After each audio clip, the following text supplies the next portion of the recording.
Menzies. Mr Speaker, I rise to acknowledge tonight one of Australia's greatest sportswomen, Michele Timms, who just recently was inducted as the first legend in the Australian Basketball Hall of Fame, and indeed prior to that was named in the International Federation Hall of Fame, only the second to be named after the male player Andrew Gaze. Michele started with the Bulleen Boomers in my electorate in 1984 and completed her career as a player with the Phoenix Mercury from 1997 to 2001. She subsequently became a coach, most recently the assistant coach of the Chinese national team.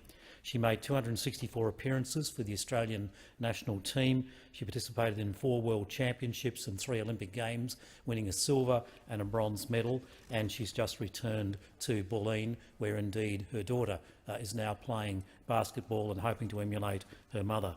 Known as Timsy, Michele, at just 5'4", was one of the grittiest players in world basketball. The point guard player pioneered the involvement of Australians at a world level, and with her familiar crop of short hair, she was one of the most feared competitors on the international scene.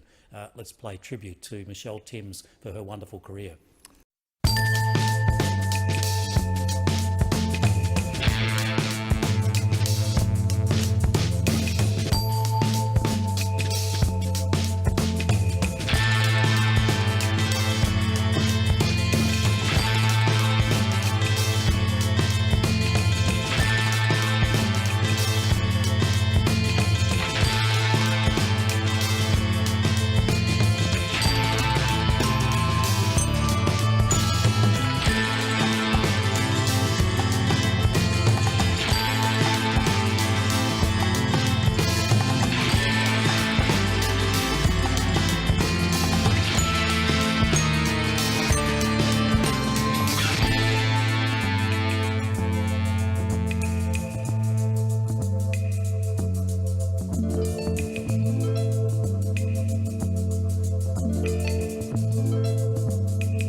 Episode 4 of the Coach Gravita podcast. Today with Michele Timms. How you doing? I'm really good, and congratulations. I've been listening to your podcast, and they've been very, very good. I'm very honoured to be on episode number 4. That's it. Yeah, thanks for joining. So I'll be honest, I've looked at your resume. I've gone through. Toughest one. You've put me in a tough spot. There's so much. I'll highlight a few things. A bit. Oh, don't bore your listeners, mate. Just Hey, a lot of people know, but a couple don't know a couple things, and I learned a couple things this morning before looking up a couple different things. Now, Women's Basketball Hall of Fame, FIBA Hall of Fame. WNBA, WNBL. Assistant coach, 2 times Olympic medalist. At your height, we'll go straight into it. Your height at roughly 5'4".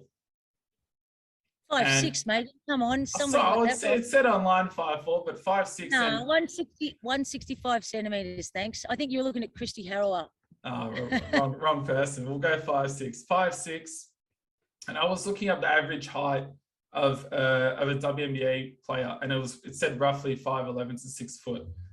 At your height as a player, going into taller girls around the world, around the league, what's your mindset? How do you think in those times? You're getting bigger bodies around the ring.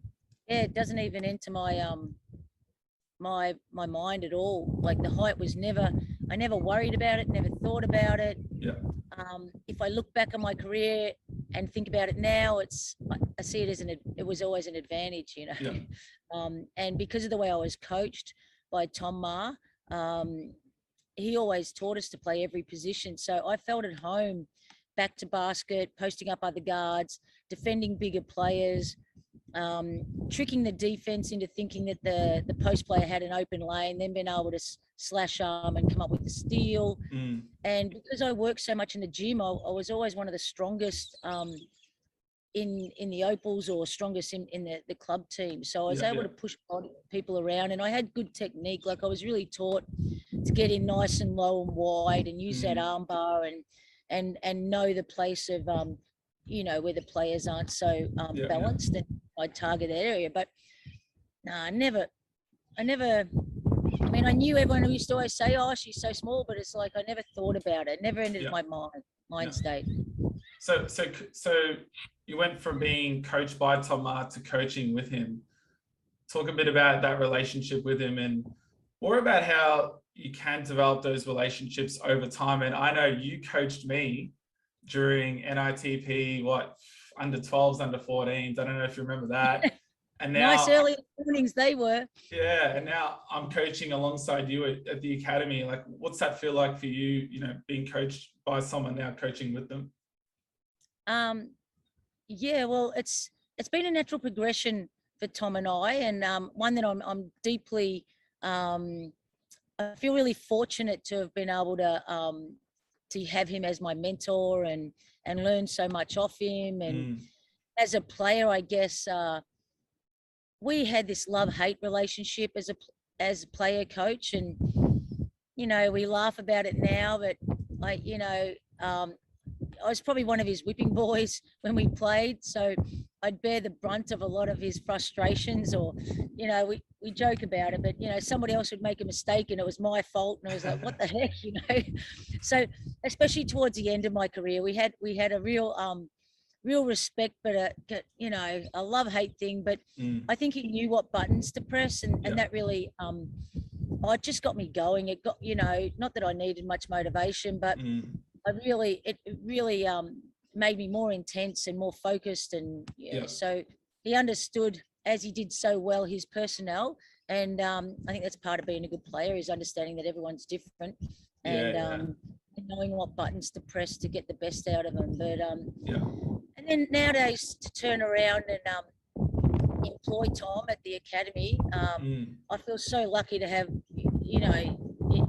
I just think he's one of the best coaches, if not, the best coach in Australia, and really lucky. And the kids don't have any idea who he is, and most of the parents don't know because they're pretty young themselves. But to have a FIBA Hall of Fame coach working for me, and coaching the youth of Victoria is extremely lucky. And I feel really fortunate to have such high quality coaches in my academy, and him and Peter Buckle, so who have been international coaches. Like I said, Tom, one of the very few coaches, one of two coaches, well, actually three, I think, to be in the FIBA Hall of Fame, which is absolutely massive in his coaching in my academy. So really fortunate of the path that I've taken to come across Tom as a junior, moving from Bulleen to Nunawading, and then from there to be coached by him at a senior level, and then the Opals level. And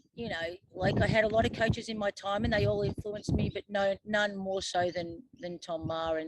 And now I get to keep working on my game as a coach by learning off him. And the thing about Tom is that he's always been a great student of the game, and he's continually evolving his philosophies and coaching styles. So for me, that's been great, because as he continues to grow, that I do as well. As much as I'm on YouTube and watching everybody else and seeing bits and pieces that I like and sit with my philosophy and what I can take, I get a great opportunity to see what Tom's doing. And we always have like coaches chats before every session, and just chew the fat about different things we see and how we want to coach things. Yeah, I was a couple of months ago when we were doing the Elite Academy, and I was being an assistant of you and sitting back on the two courts thinking, these kids have yourself, Tom, Larissa, Rob was there one stage, there's many more, these high level coaches. I don't think sometimes people or players realize how lucky they are to have that level of talent on the court. I think, the kids just who's that old dude, and then we go, and who's that lady? Like somebody I remember, even just with the junior academy, like the domestic academy. Someone said to me, after being in my program for like 2 years, said, "Oh, are you a girl? Oh, are you Michele?" Like, like, oh, it's so cute. It was so like it was a little bit embarrassing for me, but it was very cute, you know, that that they had no idea, and you Yeah. take things for granted that people do know you, and that you know you do introduce yourself. You know, it's Michelle Timms. Hi, I'm Michelle. Yeah. It's Michelle Timms, Future Stars, and that. But you should never just expect that the kids know, and the kids in the elite. You know, at the start of the term, I always send the parents letters, making sure they are fully aware of the coaching caliber that their child is about to receive. You know, Yeah. hope that they pass it down to the kids. And you know, week one we always, you know, make sure the kids are aware, but I don't think they have a true grasp of the, you know, the coaches they have. Yeah. But anyway. Yeah, I want to talk about, like, as much as I love talking about the game itself and teaching points, and that's what I want to get later on into, you know, other episodes of the podcast. I like to sort of go into detail about being someone off the court as well. And you go into it a lot about, you know, little things like how to introduce yourself. And I picked that up, and I've translated that into my own coaching and picked that up. Speak about, you know, the importance of little things. You know, you do it a lot, especially for the younger kids, how to introduce yourself, being a teammate, being a good person, being an encourager, you know, the importance of that. I think, Chris, it's as coaches, we've got a massive responsibility. You know, we get to use this great vehicle called basketball to give kids confidence, to teach them about life, to teach them life skills, and it's so much more than just the game. And I've learned that off Tom. Tom was forever teaching me life skills as a player. And you know, I've got to be honest, we got all this, you know, I take this from Tom, like you took it from me, and I took it from Tom, and it's a huge responsibility we have. You know, we're not only got to teach the kids the game to our best ability, but it's about making sure that they respect each other. They you know, they're good teammates, good people. They show respect to not only the coaches but to each other. They understand that it's okay to fail, and not to be scared of that, because that's what, you know, you're going to learn from, and knowing how to handle losing a game and not winning something, and shaking that person's hand and saying, you know, in your head saying thank you because you taught me something today, you know, like, but and just about making sure we provide a safe environment for the kids to know that it's okay to turn the ball over. You know, you come here to explore your capacity, and it's okay to make mistakes. You know, you're not going to get yelled at. That we might yell at you for not being a good listener. You know, but and you know, it's all about respect too. You know, like when the coaches or when anyone in life's talking, you look them in the eye, and you don't talk over them, and don't bounce the balls. Don't bounce the balls, exactly. Same rules in life that you bring to the basketball court, you know. So, you know, so that's a really big part of our program, and you know, I'm going to say this 100 times, but very grateful to those sort of things that Tom has instilled in me as a player, but and a coach, you know. And I'll be lying if it was all about me bringing that, you know, because I got it from Tom. And that's huge as well. And I noticed one session we had about you being still being a learner, and as a coach, you know, even with your experience. I remember that time we had a chat, and you were even saying, you know, I love to see Bucks coach because you want to learn off Bucks. Like, it's good. Like this, because life's been pretty full on. I you know, if I had my time again, I would have loved to have been able to go on a sabbatical here and there, and go travel to different, you know, to Europe, maybe America, and just explore the different coaching philosophies and new ideas and things like that. But fortunately, I didn't do that, and I'm always conscious of the fact that I haven't had a chance to do that. But then I think, geez, who am I kidding? I'm sitting next to two guys who are continually evolving, and probably the best technical coaches of the game that I've, you know, had the privilege of being around. And I, as I said, even though I don't get to go to places, I have listened to a lot of things on YouTube, and I'll still put them up there with the best of the best, you know. And so far that in insofar as this term, I thought, you know what, I'm going to have them both work on the same night rather than just me work with one of them each night. And then that'll give me a chance to rove and give me a chance to grow and oh, that's a great idea, or listen to that teaching point, you know, and it's been really beneficial this term. It's the first time I've done it, and I'm really I'm so glad that I've done it and taken a chance to, you know, not be stale and listen to those little things. It's like, wow, you know, like that's, of course, that's right. I'll implement that. You know? Like a refresher, Yeah. Because you've played, you know, a lot of different countries, and I only, you know, like I said, I only realized that you played in Germany for, is it Lotus Munchen? Is that how you pronounce it? Absolutely right. Oh, Lotus no. Munchen. Yeah. Ich spreche ein bisschen Deutsch. Ich habe gewohnt in Deutschland für 5 Jahre. So talk about that. Was that, well, at what That was point? amazing. Yeah, you know what? I think that was when I first left Australia and played overseas, it was very much my way or the highway. Like my coaches are right, and you know, Victoria has the best coaches, and Australia has the best coaches, and you know, everything we've done, I've been part of successful programs all through my junior. I haven't been in a program that hasn't been successful. And then I got over there, and it was like they were teaching things a different way, and especially when I went and played in Italy, I really I really bucked against what they were trying to teach me, and then it was like a light bulb. It's like, you know what, this isn't wrong, this is just another way. And I was able to bring that back then into my coaching too, going, and you see it with the kids, you know, some, you know, kids have different ways of doing things, and their coaches have different way. So it's just a different philosophy. It's not right or wrong. I mean, there's some things that I won't budge on, but there's a lot of things that were a little bit different in Europe to how I used to go about my game. And as I said, at first I was really against it, going, these guys are crazy. You know? And then slowly realizing, you know what am I fighting it for? Let's just do it and see. Then the coach is going to stop yelling at me. And that was just something that they'd practice. Like I always forced baseline, and they were forcing middle, and you know, just little things that were really foreign to me. And you know, and even in China, they had different rotations. Like we often preach, never leave the corner.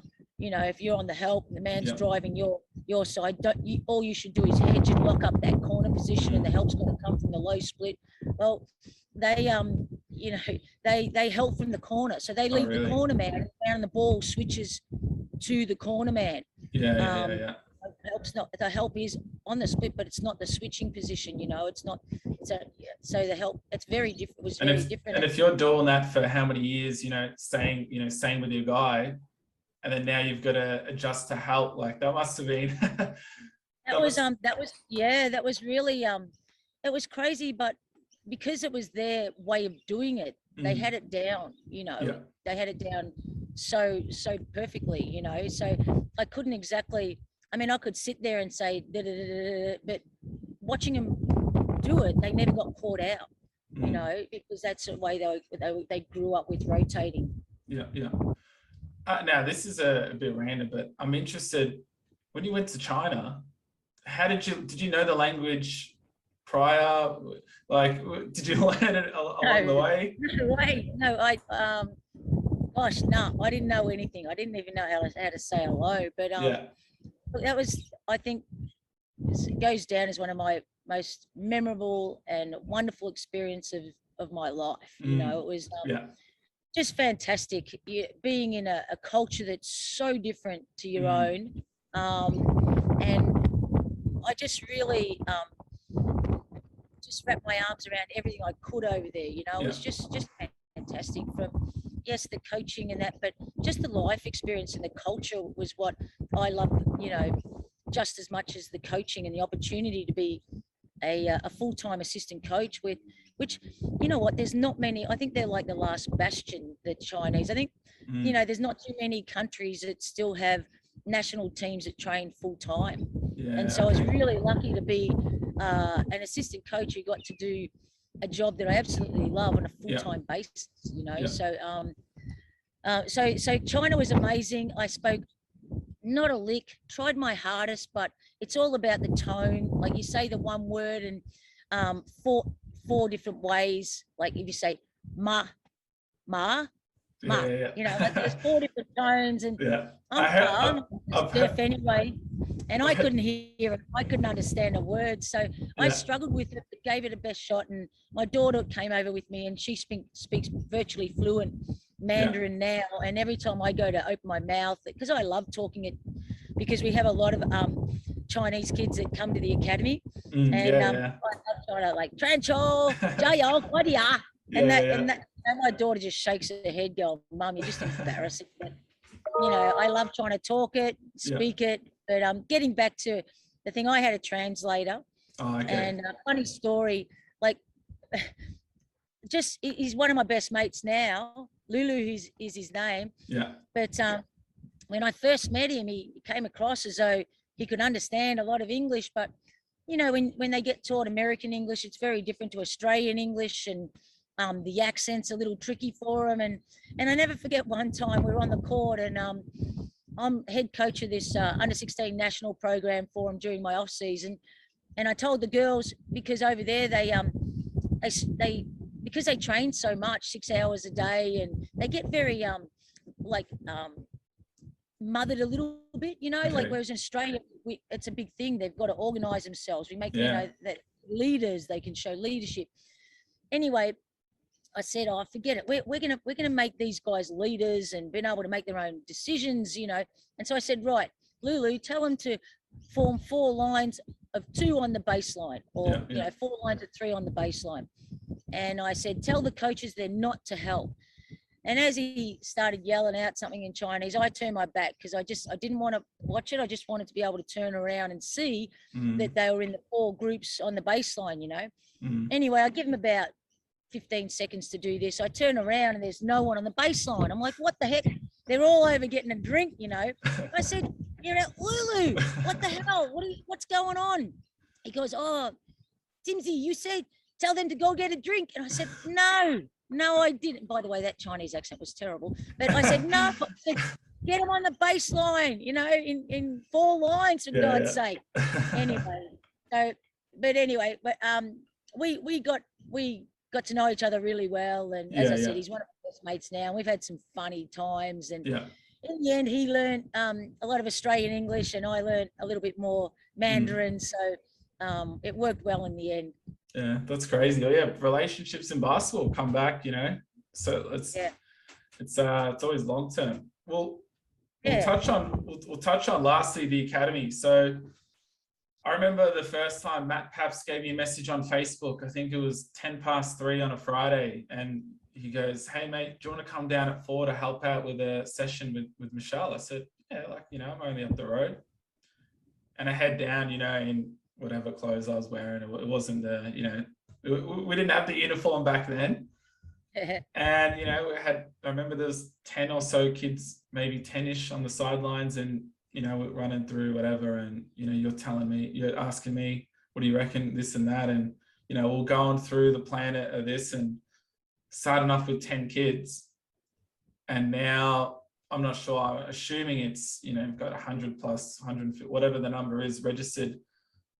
Did you think you were going to get to this stage and of how successful you are? And did you realize the impact you would have to this level? Because I went and saw down at Malham, I think 2 or 3 weeks ago, a practice game, intra club, and every court I went on, it had players from the academy. And I said to a parent next to me that's, you know, the kids in the academy, I said, you'd be so proud to see how many kids were a part of the academy. And there, did you think, you know, you would evolve to running it 5 days a week? Was that the goal?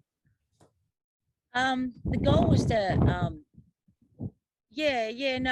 there was definitely the goal, but I didn't expect it to happen so quickly and get so big, especially the beginner, like the future stars, we call them, and that's the domestic branch of the academy. So there's like, there's an elite branch, and then there's a domestic branch, and then there's a branch that we like a bridge that we put between the two called the All Stars, which are kids getting ready for who want to try out for championship, and there's even another one which we invented, which was kids who are too old for the future stars, but maybe aspire, but aren't quite good enough for elite. So we kind of made that like an all-star thing for older kids, like 14, 13.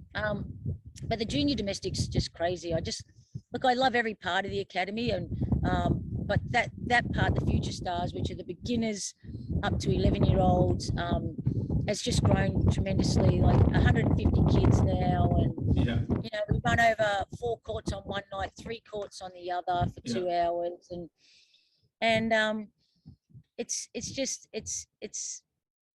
a real highlight for me, because the kids come running in there after school with a big smile on their face and chuck their bags or their drink bottles down and head to the court, and they're it's just it's what it's all about, and I get to have an influence in their life in some way, and I'm rapt about that. And then the elite is something that's it's like proud mama bear, seeing those kids. It was interesting. I saw I was down at Mullumbimby the other night.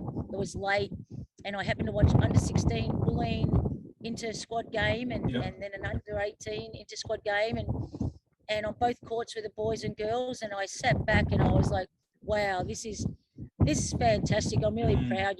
There were 8 boys on one court that at some stage I'd worked with throughout their basketball career as a under 12 or under 14, and there was 6 or 7 girls on the other court in the under 16. So I was really proud to see them, just knowing that I'd had a little hand in their development. So it's great. You've done huge. And especially for the younger kids, they're coming in excited, they're loving it, they're waiting for the free throw shot at the end, and for those who don't know, I tell you, that's absolutely killing me. So you've done well, and I know you're going to continue to do well with those kids, and that's something they're going to remember for their whole basketball career in life, those moments. And I remember it when I was playing. Let's face it, they're only the kids, the future stars kids, they don't really care about their probably 55 minutes prior to the final shootout at the end to see whether they all get to win an icy pole or not. So we pick one player out who's been the trainer of the day, and he gets to sit on the foul line, for those who don't know anything about it. And all the kids gather around. So it's 50 kids all gather around and cheering him on or her on. And if he makes a foul shot, which is serious pressure, if he makes a foul shot, everybody wins an icy pole. Needless to say, there's been many tears, but unfortunately, that's true. You win some, you lose some, But all right, we'll wrap it up there. In the future, I'd want to get you on, and we'll go more, deep into the game analysis and that sort of thing. But awesome having you on. Always good to have a chat. So thanks again for jumping on. No worries. Thanks for having me, and I hope you all enjoyed the backdrop of the winery here today out in Mooraba. Great stuff, and really enjoying the podcast, and thanks for having me on. No worries. All right. Thanks, Michelle. We'll chat soon.